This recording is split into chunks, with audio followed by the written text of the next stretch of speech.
Hello, and welcome to another commentary video. I know it's been a while, but things have happened. So, this is for my most recent, at the time of recording, April Fool's Day video. I like doing them for these, because, you know, they tend to have a lot of stuff in the behind the scenes to talk about. This one is no different. This one is a parody of the comic strip critic, who hasn't made a video in a very long time, and I don't know what happened to him. I hope he's doing well, because I really enjoyed his videos. He's one of those people who started around the same time that I did, except because he was older, he had a lot more experience and knowledge, and his early videos don't suck, like mine do. Hence, he was a little more popular than me. I mean, I wouldn't say, like, a lot more popular, because obviously, like, we're both sort of more niche than, like, Linkara, which makes sense, because actually that was how I found out about his videos. Linkara retweeted him, because Linkara does, like, retweets, and he did a Beetle Bailey review, which was one of my favorite comics when I was a kid. And so I went to the thing and I found out about it, and I watched his videos, and that was sort of how this happened.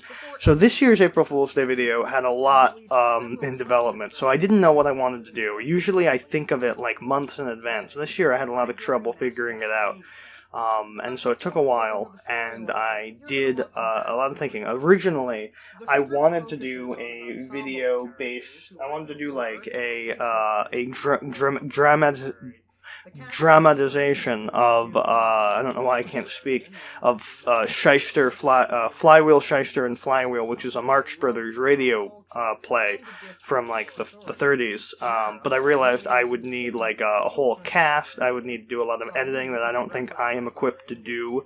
And actually, one point was I actually went so far as to buy the book compiling the scripts, and I was actually going to do all the voices in the voices of my characters, but I very quickly was like, that's way too much work for an April Fool's Day video, and that's going to take too long, so I need to do something easy. So I did, so I ended up doing Comic Strip Critic, because I've wanted to do a video parodying him for years, and that was sort of how I ended up doing this, and I thought, like, well, what do I do? And I was like, well, I could do a webcomic I read, and I went through all the webcomics I read, and then it hit me.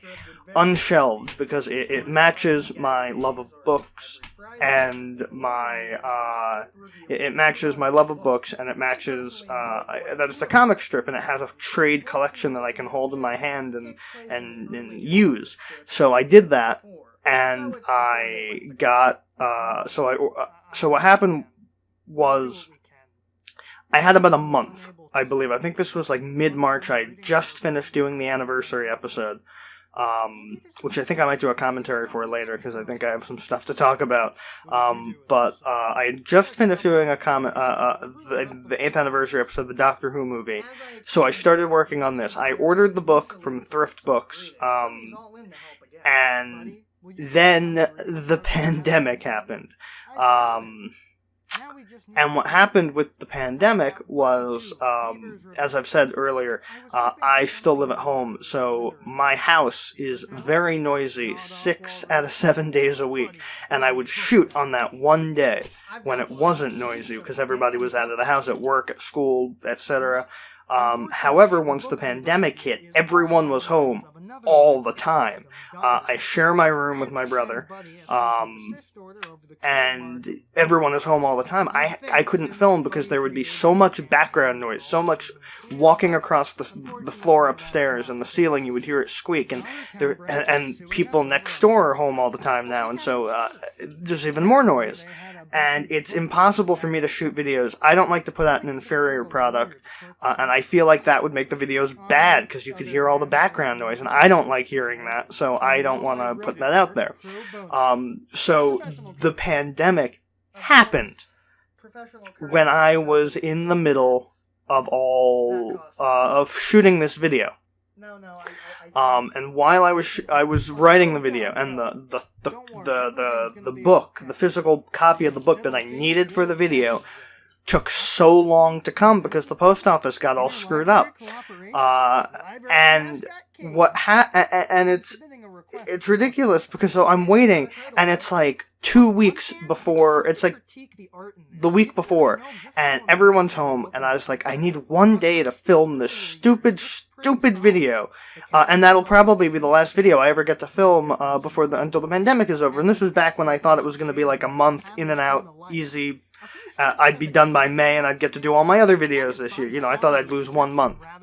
Friggin' that obviously didn't happen. And so when it finally did show up, I had one day. I had to do it while people were home. It was not great conditions. The only good thing was that I was able to record half of it audio only, with me just sitting at my desk with a microphone. So I only had to film some of the video stuff, which actually made things a lot easier. My normal videos can't really do that because of the whole fact that most of my on-camera stuff is on camera. But there is, like, the cooking videos have been easy because I shoot like the intro and the closing physically, and then I shoot the rest of it with the microphone, you know, whenever I get like a free 10 minutes or whatever, and I don't need to like. And that's another thing, is I have to look good in the videos. You know, I can't be, like, dirty, I can't be sweaty, which is why summer is hard for making videos. And this was a really brutal summer, so I don't even know what I would have done if I was producing regular videos. But yeah, so that was sort of the production of the video, and I did it, and I finally did it. And it hasn't really gotten the views I expected, but I think it's mainly because I don't think people were necessarily ready to be laughing on April 1st, when we were like a month into this major catastrophe. It was sort of a bad thing. It's also a niche parody, it's a niche comic strip, so it's kind of like a bad combination of everything. I love the comic strip. Actually, this is true. Speaking of unshelved, I say niche, I love it. And when I was starting out in 2012, I actually reached out to the creators of this comic strip because they used to put book reviews. I mentioned it in this. They would do Friday book reviews. It'd be a strip reviewing a book. In 2012, so this was year 1 of the show. Not even year 1. Like, because year 1 would imply that, like, you know, it was like a full year. No, I started in March. This is December. And I reach out to the creators of this comic strip that's been running for 10 years, I think, by that point. And I reach out to these creators, and I'm like, hey, I do book reviews too. Do you want to put your videos, my videos, on your website? And God bless Gene Ambaum, the writer. He actually got back to me, and I'm so, like, I don't know if flattered is the right word, but I'm I don't even know if humbled is the right word. He didn't have to. He could have ignored that email.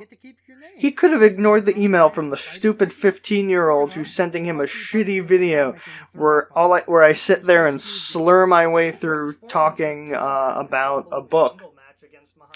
And he actually, and to his credit, he actually watched one of my videos. He actually, in the email he sent me, commented on my review of The Time Machine from December of 2012. He actually commented on it. Not the video itself. He commented in the email about the video.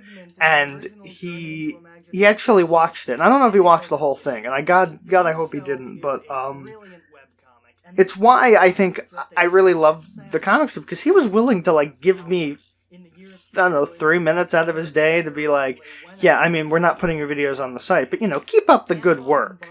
And that meant a lot to me starting out. And now I look back and I'm like, God damn it, why did he do that? Like, why did he encourage me? But I think I'll always be grateful for that.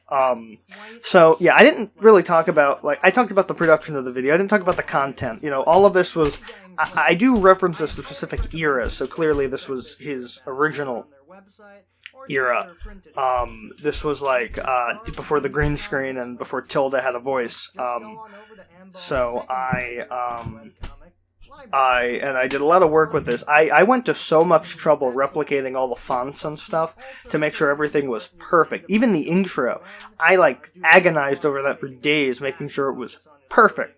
Of course, I put my own comic strips in, like, my favorites, but, like, and the end sleep I mean, that I'm so proud of. I mean, you'll see it at the end of the video. Oh, that...